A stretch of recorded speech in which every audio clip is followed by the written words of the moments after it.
Soy Bernabé García Hamilton, soy abogado, soy miembro del board de Cadal y soy hijo de José Ignacio García Hamilton, que murió hace ya 10 años, en el 2009.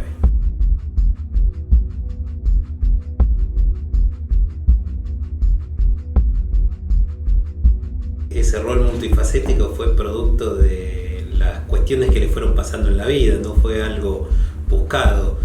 Mi papá era abogado, pero estudió abogacía porque su papá, que era uno de los accionistas y director de la Gaceta de Tucumán, le dijo que si él quería trabajar en el diario tenía que estudiar. Entonces se puso a estudiar y mientras trabajaba en la Gaceta estudió abogacía y se recibió de abogado. Pero en Tucumán, mientras vivió todos esos años, nunca ejerció la profesión porque él trabajaba en la Gaceta, llegó a ser el secretario general de redacción de la Gaceta y toda su vida, después se fue a la Gaceta, fundó otro diario, un vespertino que se llamaba El Pueblo, así que toda su actividad de joven fue dedicada full time al periodismo, ¿no? O full life al periodismo. En el año 75, en realidad a fines del 74, en el gobierno de Isabel Martínez de Perón, lo ponen preso a disposición del Poder Ejecutivo, y cuando 2 meses antes del golpe del 76, él sale de la prisión, se exilia internamente en Argentina, pero se va de Tucumán y se viene a vivir a Buenos Aires, y como no tenía, había perdido el diario, había perdido su empresa, como no tenía otra actividad para hacer, ahí empieza el ejercicio de la abogacía, ¿no? Así que se dedicó toda la época de la dictadura militar muy alejado de toda actividad pública y dedicándose al ejercicio del derecho.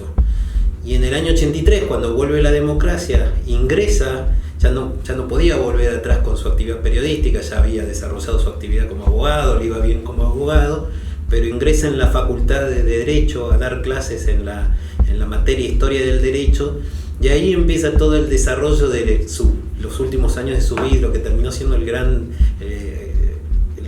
lo que lo llevó un poco a ser más conocido, que es la actividad como intelectual, como historiador, aunque no era historiador en el sentido de que había estudiado historia, se había recibido de historiador, sino que le gustaba la historia y iba desarrollando esa faceta, ¿no?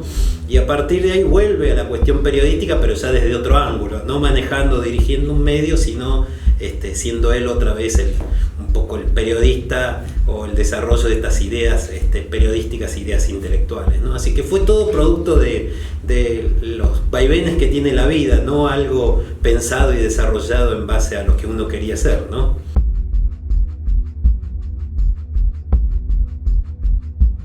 En el año 91, él, como abogado y como profesor universitario, había escrito su tesis, que el libro hoy se llama El autoritarismo hispanoamericano, pero que en ese momento, como tesis doctoral, se llamó Los orígenes de nuestra cultura autoritaria.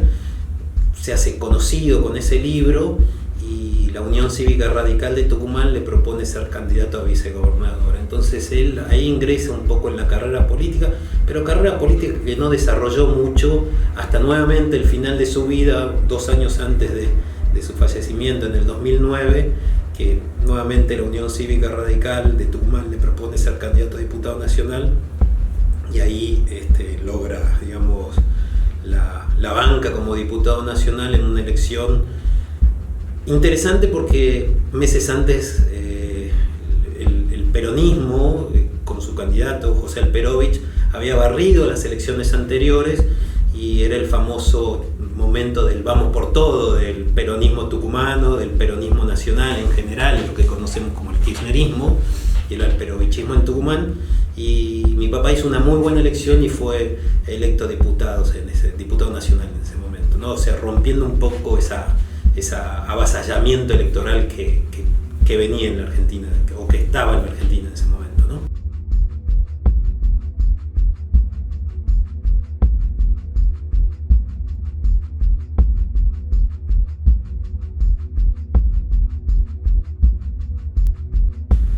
Bueno, yo opino que esos 2 libros, que son ensayos de de mi padre están escritos como a destiempo o al revés, digamos, ¿no? O sea, el autoritarismo hispanoamericano es un libro de 1990 y Por qué crecen los países es un libro del año 2006.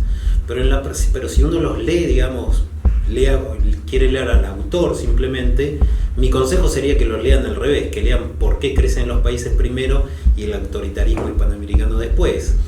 Porque en el libro Por qué crecen los países él hace un desarrollo de la historia de la humanidad y de aquellas cosas o aquellas instituciones que algunos pueblos han generado para ir generando crecimiento sostenido en esos países o en esos pueblos. Hace una investigación sobre el pueblo judío, estudia las principales características de Grecia, Roma, pasa a la Inglaterra, digamos que sí. Nosotros los argentinos y los estudiantes argentinos estamos muy acostumbrados a lo fantástico que fue la Revolución Francesa, pero en realidad el mundo democrático hoy se los debemos a los ingleses. Ya en 1211 muchos nobles ingleses se alzaban contra el rey y fueron los que fueron consiguiendo conquistas de derechos, lo que nosotros hoy conocemos como derechos humanos, derechos políticos, derechos de los individuos, lo fueron consiguiendo los ingleses a través del tiempo, ¿no? Sí, después viene la Revolución Francesa, sí, en el mismo tiempo viene la Revolución Norteamericana, las constituciones, los códigos que reconocen todos esos derechos, pero el inicio principalmente está en Inglaterra. Entonces, ese libro va desarrollando toda esa historia de las instituciones. El libro del autoritarismo hispanoamericano trata de explicar algo más, una cuestión más latinoamericana, justamente, es por qué Latinoamérica no consigue desarrollar esas instituciones que sí consiguieron aquellos países que son ricos. Y por instituciones nos referimos, y riqueza no solamente nos referimos a la riqueza material, ¿no? Sino básicamente a la defensa de la vida, a la defensa de las libertades de los individuos y también al derecho de propiedad, digamos. Como consecuencia de esas defensas de la vida y de las libertades, también las defensas de esas libertades, esos derechos de propiedad, generan sociedades abiertas, democráticas y también seguramente más ricas que aquellas donde la vida no vale nada, donde las libertades de los individuos no valen nada y obviamente si la propiedad no vale nada, no se puede generar riqueza, ¿no?